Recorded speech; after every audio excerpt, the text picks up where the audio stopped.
Penyertaan-Mu sungguh sempurna bagi kami Tuhan. Rancangan-Mu penuh damai walau di tengah badai. Karena kasih-Mu selalu tinggal di dalam kami.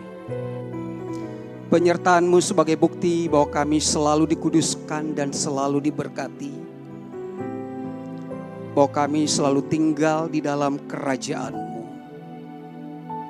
Sejauh ini Engkau telah membawa kami untuk mengenal Engkau dengan benar. Satu-satunya Allah yang hidup dan yang kudus, penebus kami, yang tidak pernah meninggalkan kami, selalu menyertai dalam setiap waktu kami. Itu sebabnya Tuhan, selalu ada pertolongan, selalu ada keajaiban bagi orang-orang yang tinggal di dalam kasih-Mu. Itulah kerinduan-Mu, supaya semua orang datang kepada Tuhan. Hanya di dalam nama Yesus kami siap mendengarkan kabar baik yang memerdekakan kami. Haleluya. Bersama kita katakan amin. Tuhan Yesus memberkati. Silakan duduk. Terima kasih.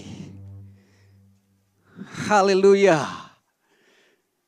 Sungguh penyertaan Tuhan itu sempurna dan penuh damai sejahtera.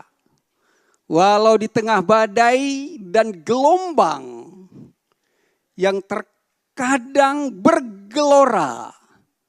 Tetapi pujian tadi mengingatkan kita saudara, itulah sesungguhnya yang dialami, yang dirasakan oleh setiap orang-orang yang sudah tinggal di dalam kasih Tuhan. Mereka yang sudah menjadi murid Kristus. Penyertaan Tuhan lebih daripada cukup. Penyertaan Tuhan itu sudah sempurna di dalam kehidupan kita saudara. Sehingga kita dapat menjalani dan melanjutkan perjalanan hidup kita.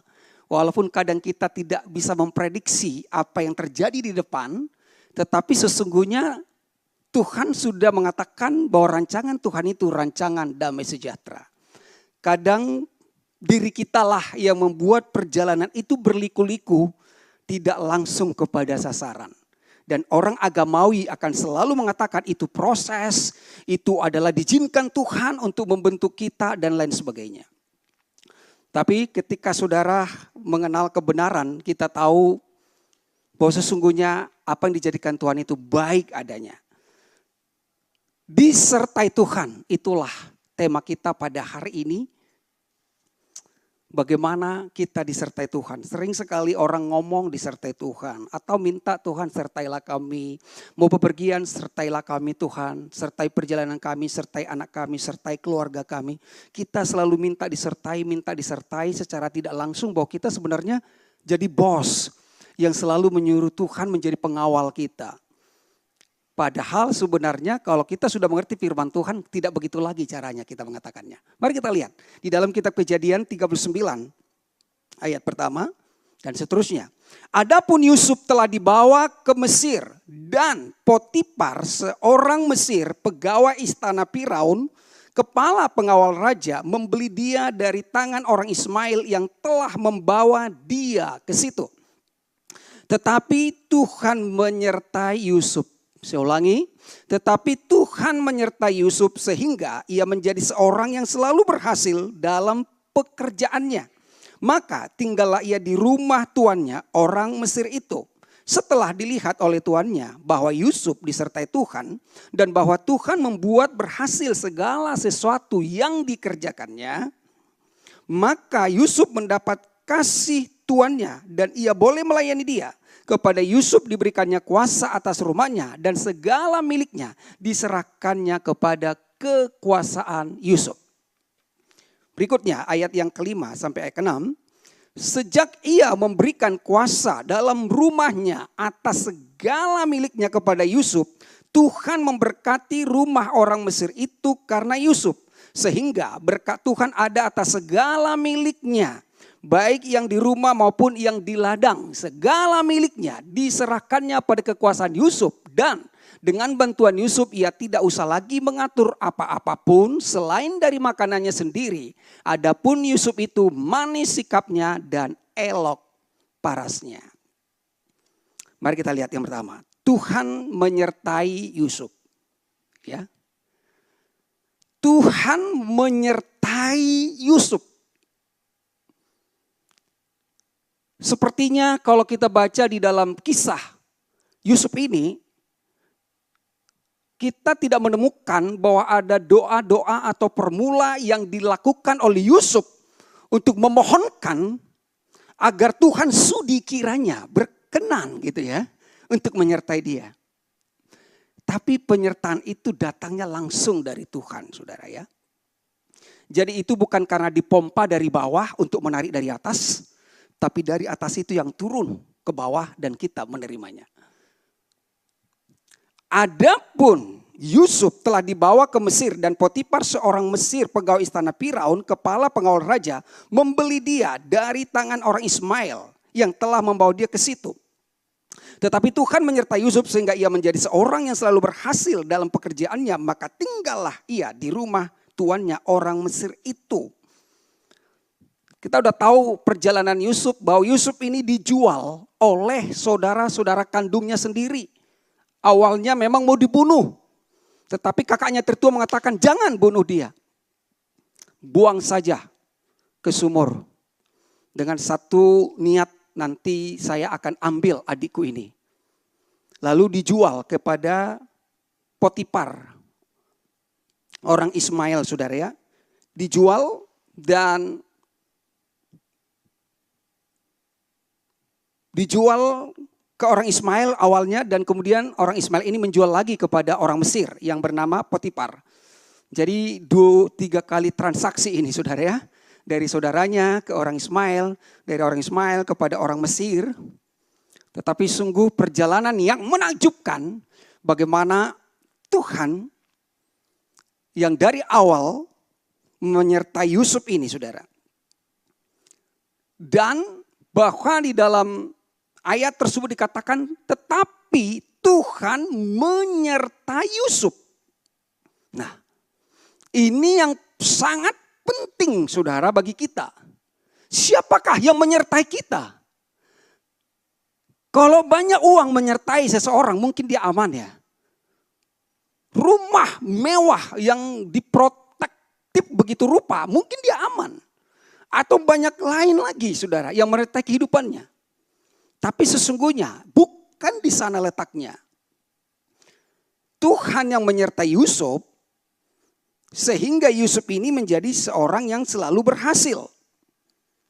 Berarti rahasia untuk seorang yang selalu berhasil adalah disertai Tuhan. Ya. Jadi kerja keras dan lain sebagainya itu adalah efek daripada penyertaan Tuhan. Karena kita tahu disertai Tuhan, ya kita kan lakukan sesuatu seperti Adam akan memanage semua apa yang telah disediakan Tuhan di Taman Eden. Jadi Adam tidak sekedar makan tidur, tapi dia harus mengelola semuanya. Tapi bukan untuk mendapatkan. Justru karena dia sudah mendapatkannya.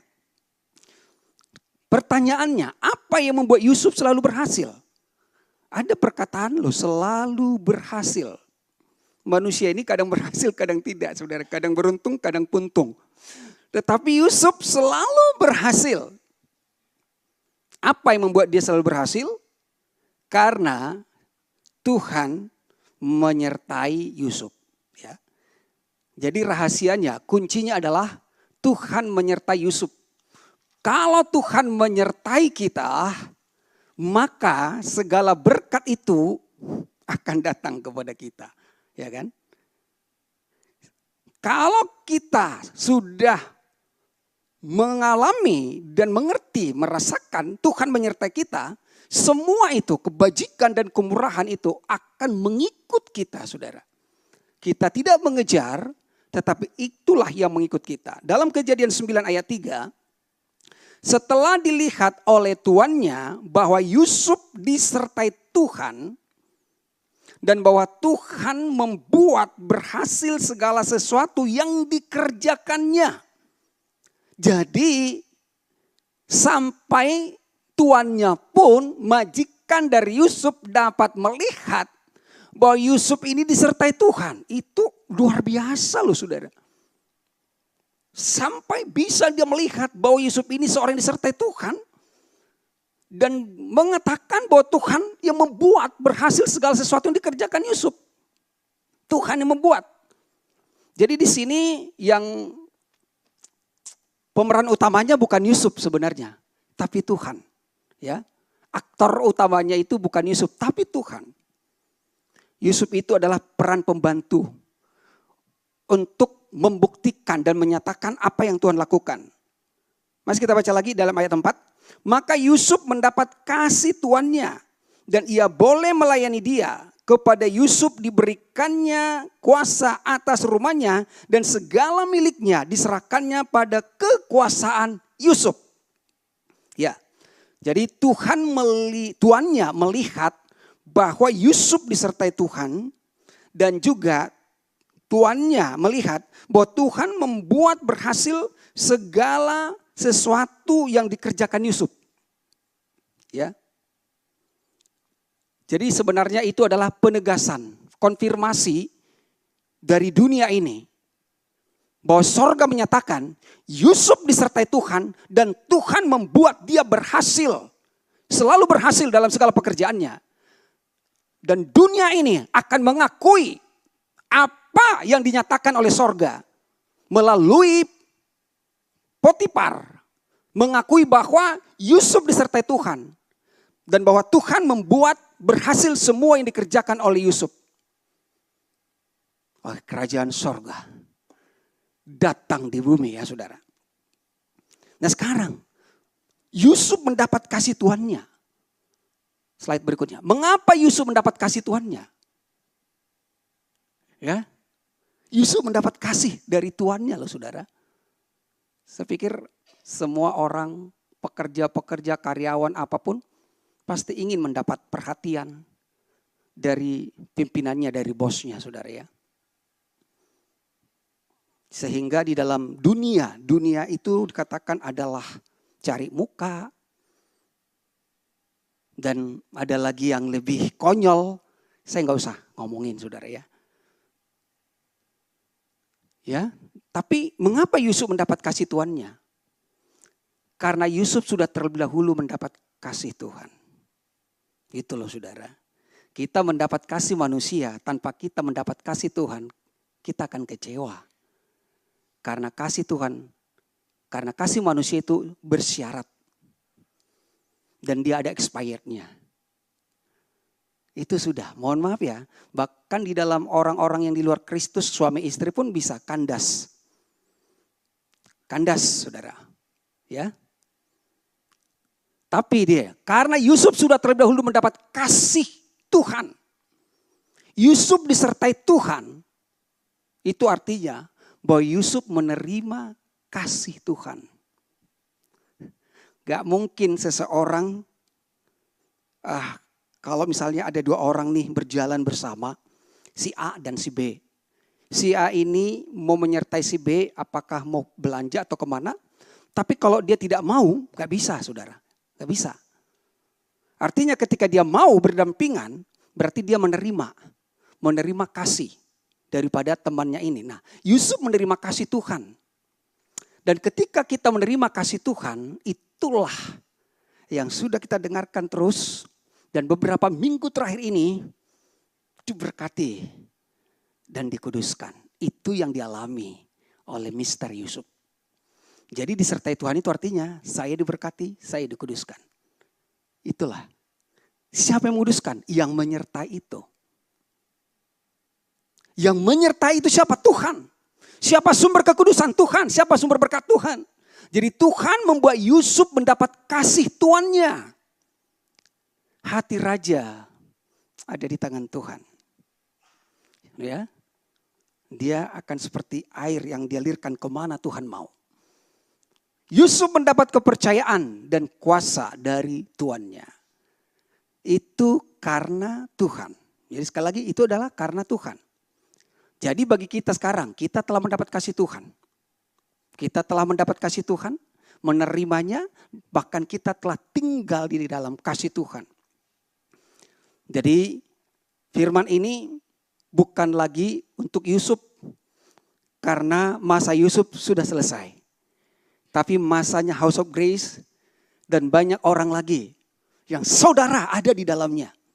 Ya, sadarlah bahwa kita disertai Tuhan. Yes. Saya udah lagu itu udah terngiang-ngiang ya. Sampai hampir saya request sebenarnya lagu itu sama Dewi. Saya nggak tahu siapa worship leadernya. Tapi udah saya tahan aja. Ternyata muncul ya. Penyertaan Tuhan sempurna, saudara. Itu dahsyat luar biasa. Sempurna. Kalau penyertaan manusia itu gak sempurna. Ada minusnya juga. Ada minusnya. Tapi kalau penyertaan Tuhan itu sempurna. Walau di tengah badai. Ada tuh catatan kecilnya. Walau di tengah badai. Karena kita di dunia ini masih ada, saudara, gelombang-gelombang. Yes, kita tinggal dalam kerajaan sorga. Kerajaan sorga itu di mana ya? Di sorga. Tapi kerajaan sorga dari sorga datang ke bumi. Kerajaan di sorga dan di bumi itu ada bedanya. Di dalam kerajaan sorga di bumi masih ada badai di sekeliling. Yang kadang kita terkena imbasnya. Jadi imbasnya sebenarnya ya. Imbasnya. Ya, sasarannya bukan kita. Tapi kalau kerajaan sorga di sorga ya udah. Aman sentosa selama-lamanya ya. Ya tapi setidaknya saudara betilah sebenarnya ya. Bagi kita yang sudah di dalam Kristus ini. Nah berikutnya. Kejadian 39 ayat 5. Sejak ia memberikan kuasa dalam rumahnya dan atas segala miliknya kepada Yusuf. Tuhan memberkati rumah orang Mesir itu karena Yusuf. Itu luar biasa ya. Tuhan memberkati orang Mesir itu karena Yusuf. Ya. Sehingga berkat Tuhan ada atas segala miliknya baik yang di rumah maupun yang di ladang. Segala miliknya diserahkannya pada kekuasaan Yusuf. Dan dengan bantuan Yusuf ia tidak usah lagi mengatur apa-apapun selain dari makanannya sendiri. Adapun Yusuf itu manis sikapnya dan elok parasnya. Tuhan memberkati rumah orang Mesir itu karena Yusuf. Sekali lagi, bukan Yusuf aktor utamanya. Karena Yusuf tidak ada apa-apanya tanpa disertai oleh Tuhan. Tapi di sini Tuhan mengangkat Yusuf loh saudara. Sebagai orang yang menerima kasih Tuhan, Tuhan mengangkat Yusuf. Dan dikatakan bahwa orang Mesir itu diberkati karena Yusuf. Berkat Tuhan ada atas segala milik Potifar. Atas segala miliknya loh saudara. Itu luar biasa. Teringat ya waktu tabut Allah dibawa ke rumah Obed Edom. Sehingga Obed Edom dan seisi rumahnya diberkati, ternak dan semuanya diberkati. Kenapa? Karena kehadiran Tuhan ada di rumah Obed Edom. Dan sekarang kehadiran Tuhan ada gak di rumah Potifar? Ada. Siapa menghadirkan? Yusuf. Yusuf disertai Tuhan berarti Tuhan ada di rumah orang Mesir itu saudara. Mungkin orang lain bilang itu orang kafir lah orang ini. Gak ada masalah bagi Tuhan. Nah, Tuhan menyertai Yusuf berarti Tuhan ada bersama dengan Yusuf. Di rumah orang Mesir itu, di rumah Potifar. Ya, itulah sehingga Yusuf menjadi berkat. Ya, Yusuf menjadi berkat. Itulah yang Tuhan kehendaki bagi setiap kita. Dimanapun kita menjadi berkat. Berkat tidak selalu berbicara finansial, itu adalah holistik saudara. Lewat sikap, perbuatan, lewat etika, lewat kehidupan kita. Banyak hal di kantor, di sekolah, di lingkungan, dimanapun kita ini menjadi berkat. Kenapa? Karena Tuhan menyertai kita dan memberkati kita, telah menguduskan kita. Nah sekarang Yusuf menjadi saluran berkat lebih jauh lagi saudara. Kalau tadi dia hanya di rumah Potifar, tapi Tuhan bawa Yusuf lagi lebih jauh daripada itu. Karena rencana Tuhan itu luar biasa. Ya kan, kalaupun tadi kan Penyertaanmu sempurna, rancanganmu penuh damai, aman dan sejahtera, walau di tengah badai. Yusuf mengalami badai loh saudara. Dibenci saudaranya, diambil jubahnya, dilumuri dengan darah binatang, dan dibawa kepada bapaknya, diberikan berita hoax bahwa anaknya sudah dimakan oleh singa. Dia dilempar ke sumur, dia dijual, dia dipenjarakan, dia dipitnah, dan banyak hal saya nggak ceritakan itu tentang itu saudara. Tapi kita mau lihat bagaimana penyertaan Tuhan ini, karena penyertaan Tuhan itu bukan on off ya, bukan sekali-sekali, bukan kadang-kadang, tapi selalu dan selamanya. Itulah yang terjadi bagi Yusuf dan ini menjadi pelajaran bagi kita. Yusuf menjadi saluran berkat. Lalu berkatalah Firaun kepada para pegawainya, mungkinkah kita mendapat orang seperti ini? Seorang yang penuh dengan roh Allah. Firaun seorang Mesir bisa mengerti ya. Yusuf ini dipenuhi dengan roh Tuhan. Kata Firaun kepada Yusuf, oleh karena Allah telah memberitahukan semuanya ini kepadamu, tidaklah ada orang demikian berakal budi dan bijaksana seperti engkau. Engkaulah menjadi kuasa atas istanaku dan kepada perintahmu seluruh rakyatku akan taat. Hanya tahta inilah kelebihanku daripadamu. Ya. Amazing ya saudara ya. Ada pernyataan daripada Firaun bahwa Yusuf itu seorang yang penuh dengan roh Allah. Roh Tuhan. Kita sudah mengerti roh Tuhan adalah hati Tuhan. Hati Tuhan, kasih Tuhan. Berarti Yusuf itu penuh dengan kasih Tuhan. Itu sebabnya dia mendapat kasih Tuhannya. Jadi kasih itu yang menarik. Kasih itu yang menarik saudara. Bukan karena, memang kan di dalam ayat 6 terakhir, adapun Yusuf itu elok parasnya gitu kan. Bukan elok parasnya itu yang menarik hati tuannya. Tetapi kasih tuannya. Bukan elok parasnya itu yang membuat Yusuf berhasil. Elok parasnya itu justru menjadi godaan bagi istri Potifar gitu saudara ya. Gitu saudara. Jadi bukan kriteria fisiknya. Tetapi bagaimana Yusuf ini penuh dengan kasih Tuhan, menerima kasih Tuhan, penuh dengan roh Tuhan. Dan Tuhan membuat Yusuf menjadi penguasa di Mesir. Ya. Sehingga seorang Firaun mempercayakan semua kekuasaannya kepada Yusuf. Dan kepada perintah Yusuf semua rakyat dia membuat undang-undangnya semua saudara ya. Dahsyat ini saudara ya. Tuhan membuat Yusuf menjadi penguasa di Mesir. Dan sudah pernah kita dengarkan bahwa Yusuf itu adalah gambaran murid Tuhan. Satu orang murid Tuhan bisa mempengaruhi seluruh dunia pada waktu itu saudara ya. Karena kelaparan bukan hanya di Mesir.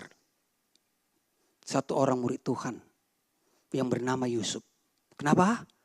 Karena dia disertai Tuhan. Kenapa? Karena dia menerima roh Tuhan. Penuh dengan kasih Tuhan. Diberkati Tuhan. Ya. Berikutnya kita lihat lagi saudara. Disertai Tuhan artinya Tuhan bersama kita. Immanuel. Ya. Disertai Tuhan artinya Tuhan bersama kita. Bersama saudara. Udah bersama. Ya. Jadi di mana kita berada? Ya Tuhan ada di sana. Itu namanya disertai. Jadi apapun yang dihadapi oleh Yusuf dalam perjalanannya, kenapa bisa Yusuf selamat dari niat jahat untuk dibunuh sama kakak-kakaknya? Karena Tuhan menyertai dia. Kenapa Yusuf masih bisa lolos dari semua jebakan-jebakan yang terjadi fitnahan kepada dia? Karena Tuhan menyertai dia. Kenapa Yusuf sampai bisa pemimpin di Mesir? Karena Tuhan menyertai dia. Tuhan bersama dengan dia. Sekarang kita buat Tuhan bersama dengan Yusuf. Dalam Lukas 23:43. Maka kata Yesus kepadanya, aku berkata kepadamu, sesungguhnya hari ini juga engkau akan ada bersama-sama dengan aku di dalam Firdaus. Jadi saudara, bagi kita yang hidup di perjanjian baru, ini menegaskan kepada kita bahwa setiap kita yang sudah menerima kasih Tuhan dalam hidup kita, bahwa kita ini telah tinggal bersama-sama dengan Kristus.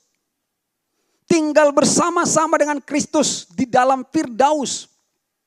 Kita telah tinggal bersama-sama dengan Kristus di dalam kerajaan Allah. Di dalam kerajaan sorga. Hari ini juga engkau bersama-sama dengan aku di dalam Firdaus. Kita ada bersama dengan Kristus di dalam kerajaan sorga. Di dalam kerajaan sorga, itulah tempat yang dimana kita selalu dikuduskan dan selalu diberkati. Karena sebelum Tuhan mengatakan ini kepada salah seorang disalibkan, Yesus sudah mengatakan ampunilah mereka. Sebab mereka tidak tahu apa yang mereka perbuat.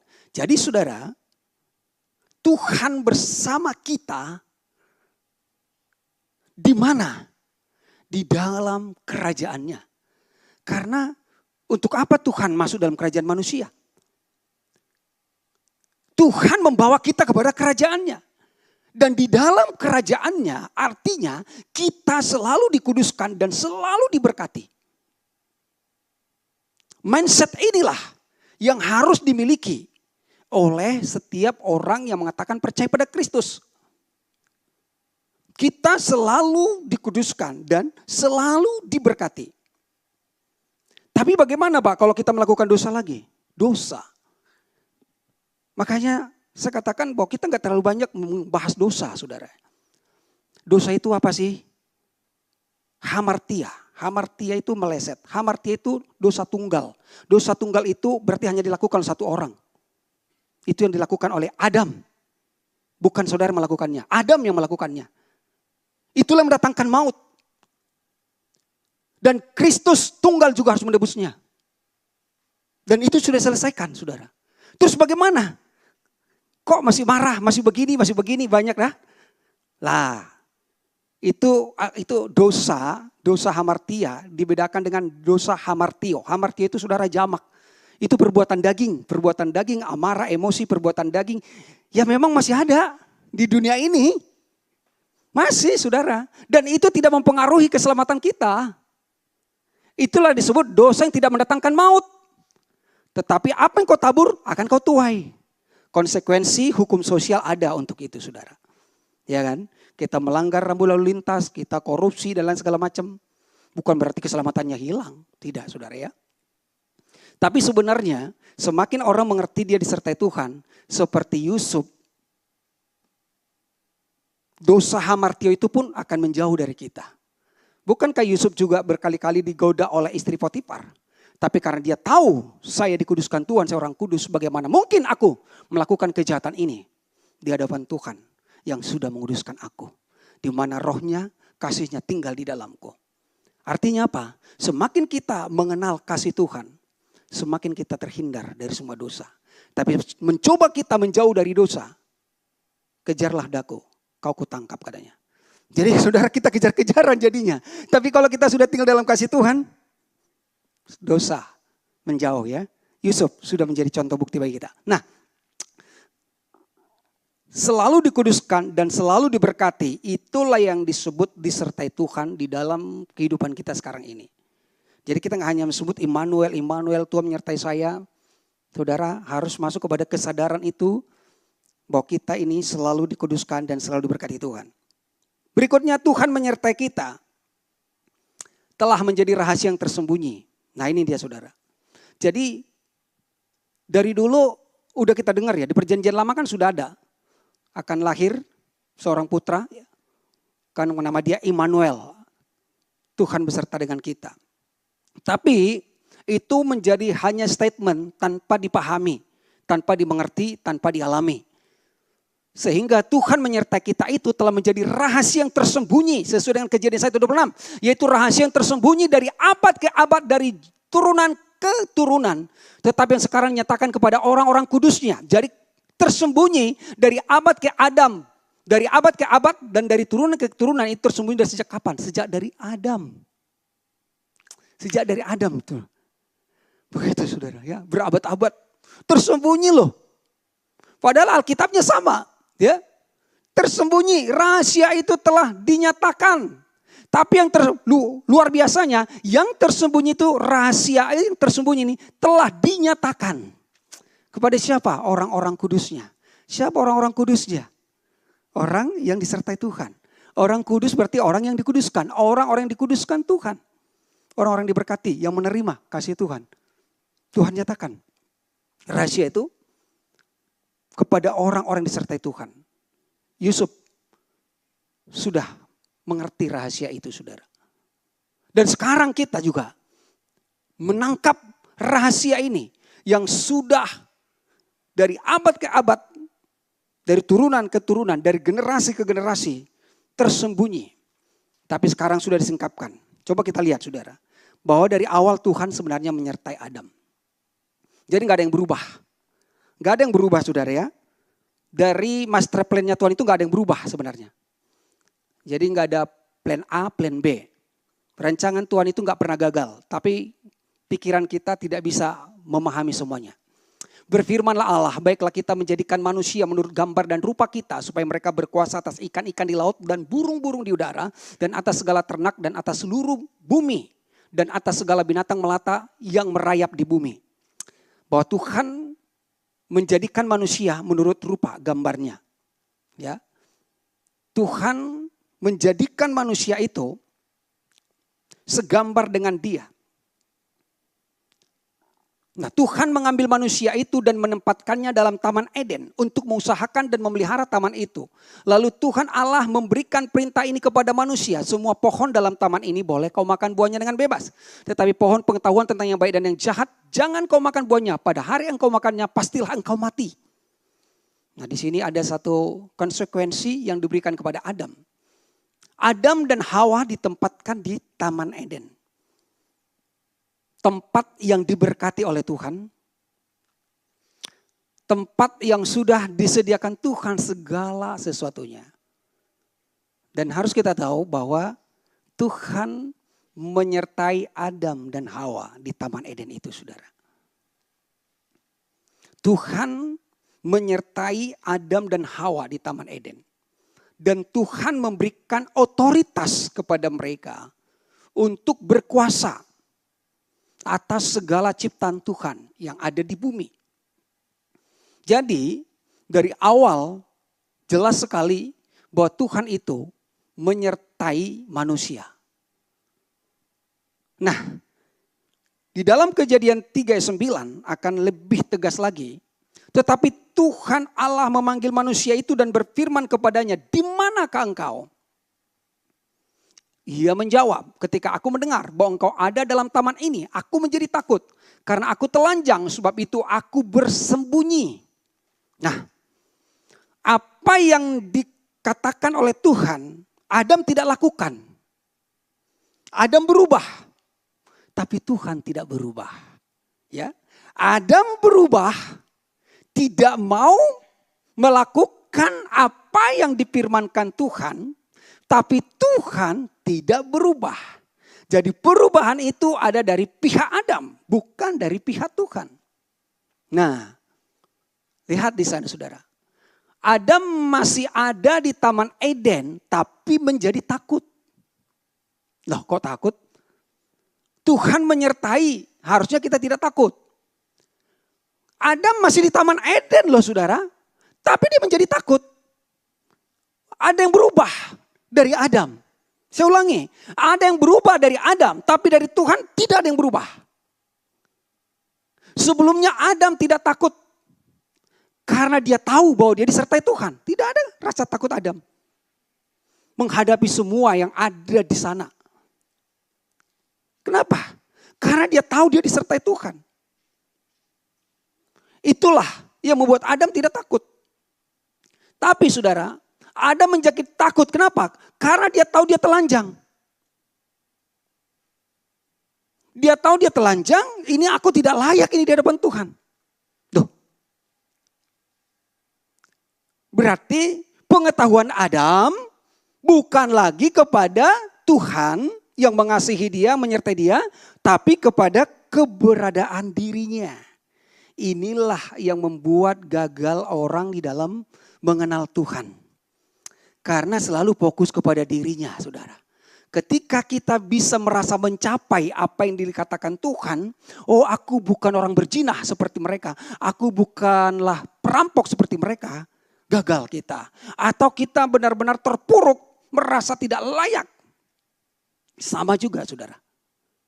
Yang manapun yang kita lakukan, kita akan merasa gagal. Di mana buktinya bahwa Tuhan tidak berubah? Ketika Adam sudah melanggar perintah itu, Tuhan bertanya, di manakah engkau? Aku mengasihimu loh.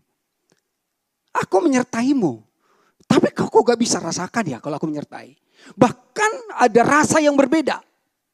Yang tadinya selalu happy, damai, sejahtera. Dan ketika dia mendengarkan hanya dengar langkah Tuhan saja pun. Adam sudah ketakutan. Aku takut. Aku takut. Kalau tidak ada penyertaan, berarti takut saudara. Kalau ada penyertaan, tidak takut. Nah sekarang kenapa dia takut saudara ya? Adam menjadi takut. Karena pikiran Adam sudah bergantung dari pengetahuan tentang yang baik dan yang jahat.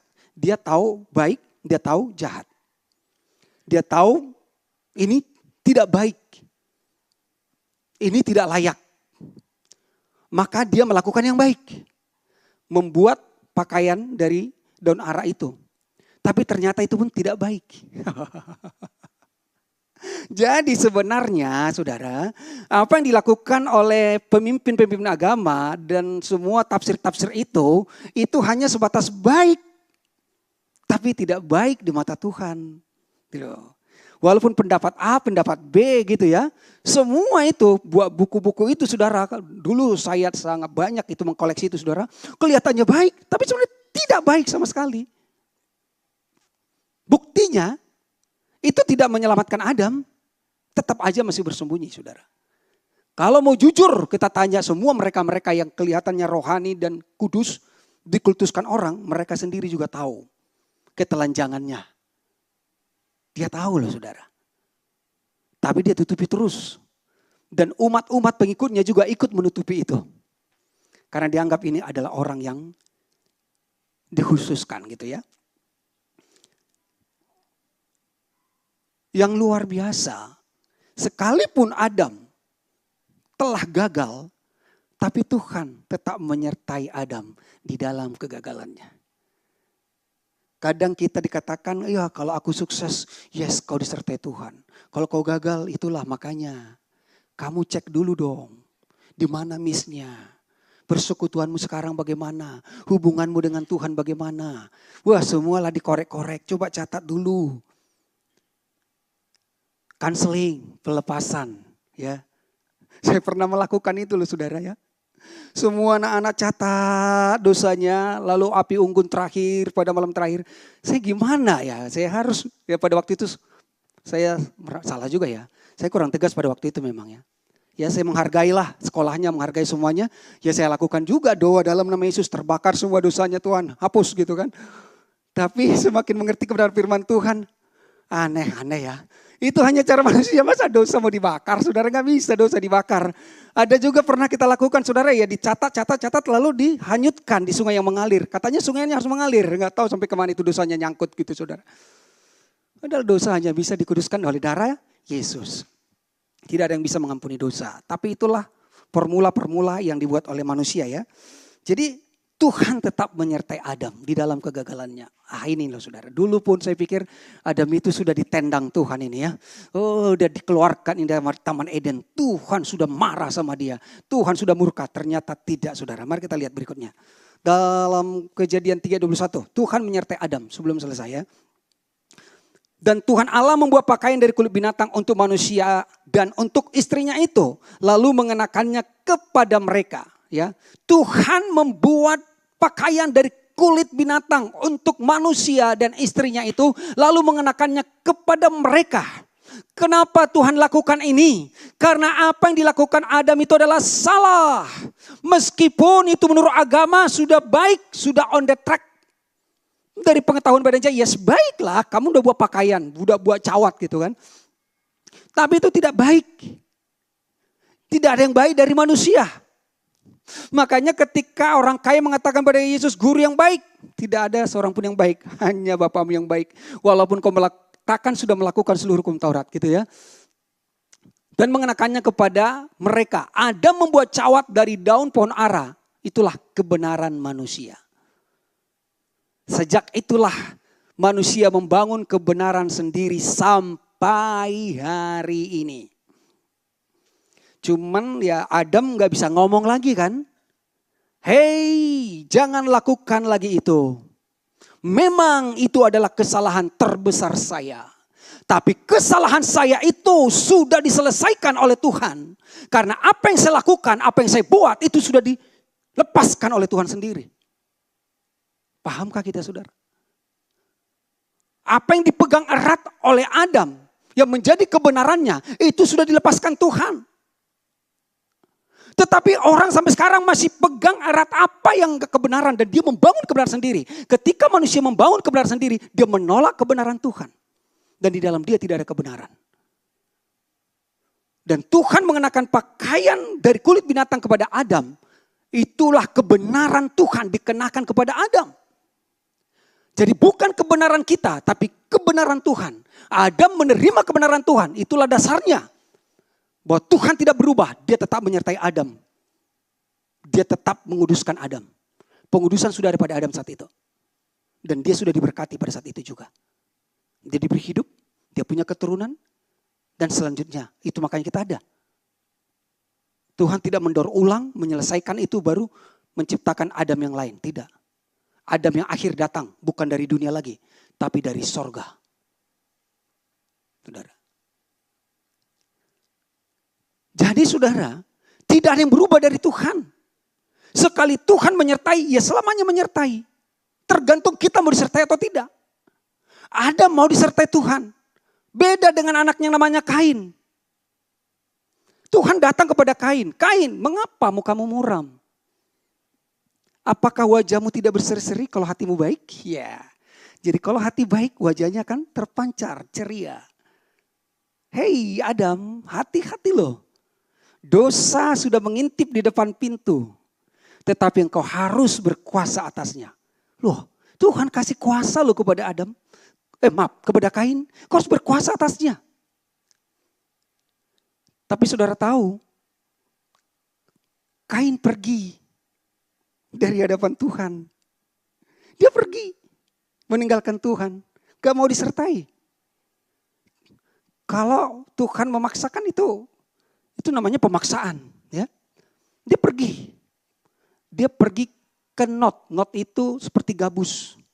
Gabus ditaruh di atas air dia mengambang. Begitulah kehidupan Kain saudara. Dia tidak mau disertai. Nah. Jelas sekali saudara, Tuhan menyertai itu bukan lagi ketika berita Natal, Kristus Immanuel.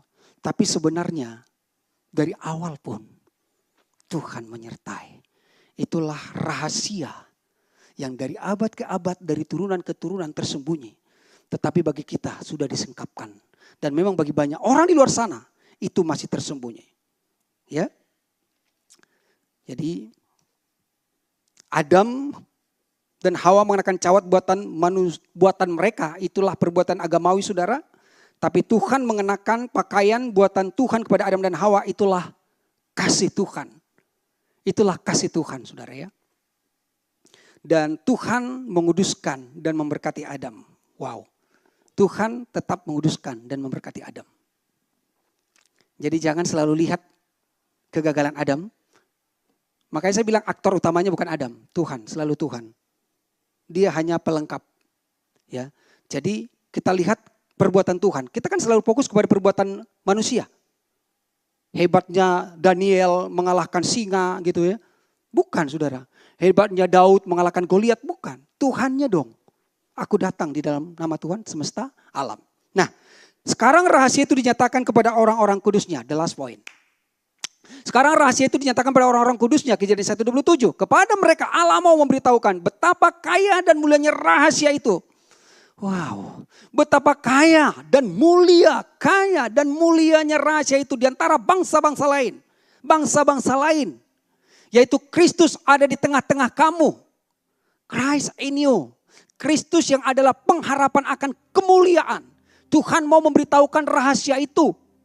Supaya kita tahu bahwa Kristus menyertai kita. Dan selalu menyertai kita. Bahkan menyertai kadang-kadang sebenarnya gak sulit ya. Menyertai itu kan bersama dengan kita. Menyertai berarti selalu bersama. Pak Tobing bersama Ibu Tobing. Menyertai Ibu Tobing pergi ke mall makan. Berarti sama-sama. Cuma kadang-kadang karena terdesak gak kepegangan lagi. Ada kalanya kan. Nah, di situ kadang-kadang kita memberikan contoh bisa salah kan. Karena pemahaman kita yang terbatas. Iya dong kalau menyertai. Sekarang nih kita lagi ibadah. Kita kan sama-sama bersama. Tapi nanti selesai ibadah kita kan masing-masing pulang. Ke rumah masing-masing. Gak bersama lagi. Nah supaya lebih tegas lagi saudara.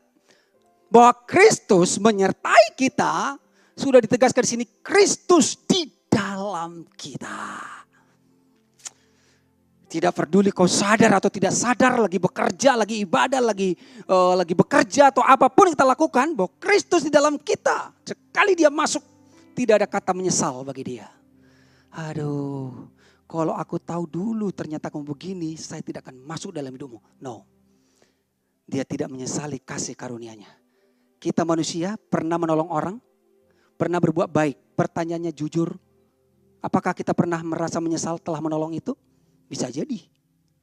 Karena apa yang kita lakukan justru dia tidak mengerti, tidak menghargai. Tapi Tuhan tidak menyesali. Kita sering kok saudara enggak. Ya, dengan apakah aku balas Tuhan? Enggak pernah bisa kita balas, bohong. Enggak pernah kita bisa balas. Kita masih melenceng-melenceng juga. Tapi Tuhan tidak menyesal.